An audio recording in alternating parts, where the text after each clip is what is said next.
இவங்க ரெண்டு பேரும் சாப்பிடறதுக்காக ஹோட்டலுக்குமே வந்திருப்பாங்க. அப்ப நம்ம ஹீரோவுமே அந்த கடையில வேலை செய்யறாங்கன்னு நினைச்சு அவரை கூப்பிட்டு அந்த டெஸ்க்ல மட்டும் கேட்டுட்டு இருக்க, எங்களெல்லாம் கேட்க மாட்டேன்னு சொல்லி அவளுமே கேக்குறா. அதுக்கு அவருமே நான் சர்வர் இல்ல சாப்பிடதான் வந்தேன்னு சொல்றாரு. அப்ப அவ கூட இருந்த பொண்ணுமே பார்த்துட்டு ஆல்ரெடி அவங்க மீட் பண்ணி பேசியிருப்பாங்க. அதுக்கு அவ கூட இருந்தவளுமே இவரை உனக்கு தெரியுமான்னு கேக்குறா. அதுக்கு அவளுமே நாங்க ஆல்ரெடி ஒரு கம்பெனில இன்டர்வியூல மீட் பண்ணி பேசியிருக்கோம்னு சொல்றா. நம்ம ஹீரோவுமே நீங்க அந்த கம்பெனில இன்டர்வியூ அட்டன் பண்ணீங்கல்ல, கிடைச்சதான்னு கேக்குறாரு. அதுக்கு அவளுமே நிறைய பேர் இன்டர்வியூ அட்டன் பண்ணனால அந்த கம்பெனில கிடைக்காம போயிருச்சுன்னு பேசிட்டு இருக்காங்க. அப்ப நம்ம ஹீரோவுமே அந்த கடையில சாப்பிட்ட பில்லுக்கு காசுமே கேட்பாங்க.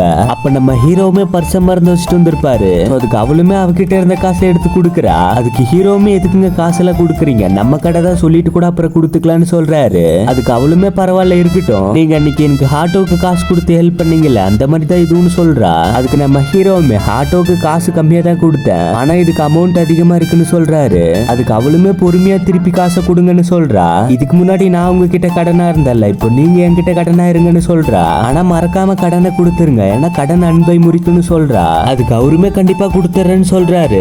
அடுத்த நாள் நம்ம ஹீரோவுமே அவளை பத்தி யோசிச்சுட்டு இருக்கும் போது அவளுமே அவ வீட்டுக்கு வந்து அவ பேரை சொல்லி கூப்பிடுவா. இவனுமே நம்பவே முடியாம அவளை பிடிச்சி கிஸ் பண்ணிடுறான். கடைசியில பார்த்தா அவன் கூட வேலை செய்யற ரூம்மேட்ஸை தான் பிடிச்சி கிஸ் பண்ணிருப்பான். அதுக்கு அவனுமே நல்லி எலும்பு பிடிச்சி நாய் கவுற மாதிரி கவுறன்னு சொல்றான். அதுக்கு நம்ம ஹீரோவுமே நீ எதுக்கு அங்க வந்தன்னு கேக்குறாரு. அதுக்கு அவனுமே ரூம்ல இருக்க தலகாணியை கடிச்சனால பஞ்சா பறந்துட்டு இருக்குது, ஏன்டா இப்படி பண்ணி வச்சிருக்கன்னு கேட்க வந்தா என்னோட வய கடிச்சு வைக்கிற, அட பாவி நீயும் அந்த பாத்ரூம் வீடியோ பாத்துட்டியான்னு கேக்குறான். அதுக்கப்புறம் மறுபடியும் சாரி சொல்லிட்டு கிட்ட வரேன்னு சொல்லி திட்டிட்டு போயிடுறான்.